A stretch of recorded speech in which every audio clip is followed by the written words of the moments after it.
Hello friends, Sunday வந்தாச்சு. So ஈஸியாக சூப்பராக அண்ட் டேஸ்ட்டாக செய்யக்கூடிய ஒரு நான்வெஜ் ரெசிபி தான் நம்ம பார்க்க போகிறோம். ரெஸ்டாரண்ட் ஸ்டைல் டேஸ்ட்டில் சூப்பராக அண்ட் ஈஸியாக சிக்கன் கிரேவி எப்படி செய்கிறதுன்னு பார்க்க போகிறோம். இது சாதம், இட்லி, தோசை, சப்பாத்தி இதுக்கு எல்லாமே சூப்பராக இருக்கும். இது போன்ற அருமையான ரெசிபிகளை தெரிஞ்சுக்க அம்மா சமையலறை சேனலை சப்ஸ்கிரைப் பண்ணுங்கள். அப்படியே அந்த பெல் ஐக்கானையும் கிளிக் பண்ணுங்கள். தேவையான பொருட்கள் என்னென்னு பார்த்துடலாம். சிக்கன் 3/4 கிலோ எடுத்திருக்கேன். வெங்காயம், பெரிய வெங்காயம் 2 நல்லா பொடி பொடியாக கட் பண்ணியிருக்கேன். தக்காளியும் மீடியம் சைஸில் 2 பொடியாக கட் பண்ணி எடுத்து வச்சுருக்கேன். கருவேப்பிலை கொஞ்சம், உப்பு தேவையான அளவுக்கு எடுத்துக்கலாம். இதோட இஞ்சி பூண்டு பேஸ்ட் 2 டீஸ்பூன், இதோட ரெட் சில்லி பவுடர் 2 டீஸ்பூன், மஞ்சத்தூள் 1/2 டீஸ்பூன், சிக்கன் மசாலா 1/2 டீஸ்பூன், மல்லித்தூள் 2 டீஸ்பூன், சீரகத்தூள் 1 டீஸ்பூன் எடுத்துக்கலாம்.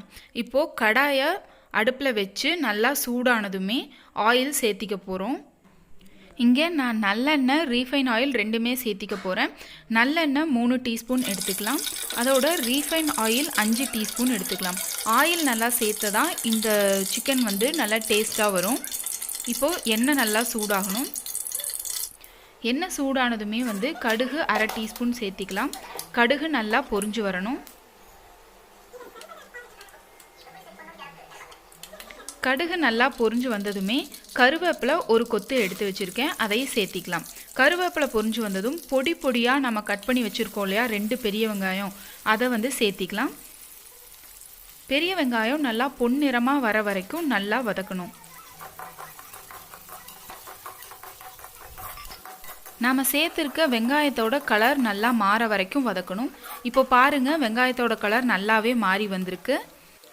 இப்போது எடுத்து வச்சுருக்க இஞ்சி பூண்டு விழுது 2 டீஸ்பூன் அளவுக்கு சேர்த்திக்கலாம். இஞ்சி பூண்டு பேஸ்ட்டோட பச்சை வாசனை முழுசாக போகிற வரைக்கும் நல்லா வதக்கணும். எண்ணெய் எப்படி ஆயிலே நல்லா ஃப்ரை ஆச்சோ அதுபோல் இஞ்சி பூண்டு பேஸ்ட்டோட அந்த பச்சை வாசனை ஆயில்லையே ஃப்ரை ஆகி போகும், அது வரைக்கும் வதக்கணும். இப்போ நல்லா வதங்கிடுச்சு, பச்சை வாசனை போயிடுச்சு.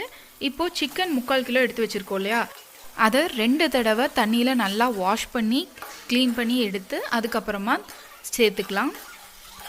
சேர்த்து நல்லா கிளறி விடுங்க. ஒரு நிமிஷம் இதே போல் நல்லா கிளறி விடுங்க.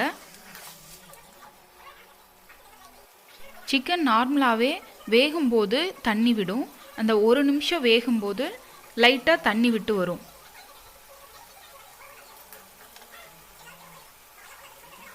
இது போல் தண்ணி விட்டு வரும்போது 1/2 டீஸ்பூன் மஞ்சத்தூள் எடுத்து வச்சுருக்கோம் இல்லையா, அதையும் சேர்த்திக்கலாம்.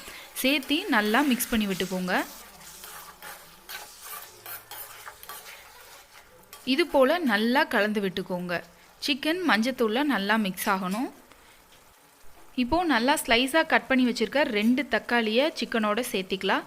உப்பு, சிக்கன் வேகிறதுக்கு தேவையான அளவுக்கு உப்பு சேர்த்திக்கலாம். இப்போது இந்த 2யுமே சேர்த்து நல்லா மிக்ஸ் பண்ணி விட்டுக்கோங்க. சேர்த்துருக்க தக்காளி நல்லாவே மசிஞ்சு வர்ற அளவுக்கு இதை வேக வைக்கணும். இதில் சிக்கன் வேகும்போது நல்லாவே தண்ணி விட்டு வரும். அதோட நாமளும் கொஞ்சம் தண்ணி சேர்த்துக்க போகிறோம். கொஞ்சமாக தண்ணி சேர்த்து ஒரு லிட் வச்சு சிக்கனை மூடி வச்சுருங்க. ஒரு 5 மினிட்ஸ் நல்லா வேகட்டும். அப்போ தான் தக்காளி நல்லா மசிஞ்சு கரையிற அளவுக்கு நல்லா வேகும். சேர்த்திருக்க உப்பில் சிக்கன் நல்லாவே வெந்து வந்துடும். இது போல் லிட் வச்சு க்ளோஸ் பண்ணிக்கோங்க. பாருங்கள், 5 நிமிஷம் நல்லா சிக்கன் வெந்துருச்சு. நல்லா தண்ணி விட்டு வந்திருக்கு. தக்காளியும் நல்லா வெந்திருக்கு. இது போல் டைமில் நாம் எடுத்து வச்சுருக்க மசாலா எல்லாம் சேர்த்திக்க போகிறோம். வரமிளகாய் தூள் 2 டீஸ்பூன் சேர்த்திக்கலாம். இதோட எடுத்து வச்சுருக்க மல்லித்தூள் 1 டீஸ்பூன், அதையும் சேர்த்திக்கலாம். இதோட சீரகப்பொடி 1 டீஸ்பூன் எடுத்து வச்சுருக்கோம், அதையும் சேர்த்திக்கலாம். சேர்த்தி நல்லா மிக்ஸ் பண்ணி விட்டுக்கலாம். இப்போது இந்த மசாலாவோட பச்சை வாசனையெல்லாம் போய் நல்லா சிக்கனோட ஜெல் ஆகணும். அது வரைக்கும் நல்லா வேகணும். இந்த தண்ணியும் நல்லா ட்ரை ஆகி வரணும். அது வரைக்கும் நல்லா வேக வைக்கலாம். இப்போ பாருங்கள், மசாலாவோட பச்சை வாசனை போயிடுச்சு. சிக்கனில் அந்த மசாலா நல்லா ஒட்டி வருது. இது போல் ஒரு 15 நிமிஷத்துக்கு குக் பண்ணுங்கள். அதில் இருக்க தண்ணி எல்லாமே வந்து நல்லா ட்ரை ஆகி வரணும். அது வரைக்கும் நல்லா குக் பண்ணுங்கள். இதோ இப்போ பாருங்கள், நல்லா தண்ணி ட்ரை ஆகி வருது, சிக்கனும் நல்லா வெந்து வருது, கிரேவியும் சூப்பராக ரெடி ஆகிட்டுருக்கு. இப்படி குக் பண்ணுற 15 நிமிஷத்தில் 5 நிமிஷத்துக்கு ஒரு தடவை எடுத்து இது போல் நல்லா கிளறி விடுங்க. அப்போ தான் அடி பிடிக்காமல் நல்லா வேகும். இப்போ பாருங்கள், நல்லாவே ட்ரை ஆகி வந்துடுச்சு. உங்களுக்கு எந்த அளவுக்கு கிரேவி பதம் வேணுமோ அந்த அளவுக்கு நீங்கள் வேக வச்சுட்டு சிக்கன் மசாலா 1.5 டீஸ்பூன் சேர்த்திக்கலாம். எனக்கு வந்து இங்கே நல்லா ட்ரையாக தேவைப்பட்டது, அதனால் நான் ட்ரையாக இது பண்ணியிருக்கேன். சப்போஸ் உங்களுக்கு இன்னுமே கிரேவியாக வேணும், சப்பாத்தி தோசைக்கெல்லாம் சாப்பிட போகிறேன் அப்படின்னு ஃபீல் பண்ணுறவங்க இன்னுமே வந்து கொஞ்சம் பிஃபோரே வந்து சிக்கன் மசாலா சேர்த்திக்கோங்க. சிக்கன் மசாலாவோட பச்சை வாசனை போகிற வரைக்கும் இது வேகணும், நல்லா வெந்து வரட்டும். இப்போது உப்பு டேஸ்ட் பார்த்துட்டு தேவையான அளவுக்கு சேர்த்திக்கோங்க. சேர்த்து நல்லா மிக்ஸ் பண்ணி விடுங்க.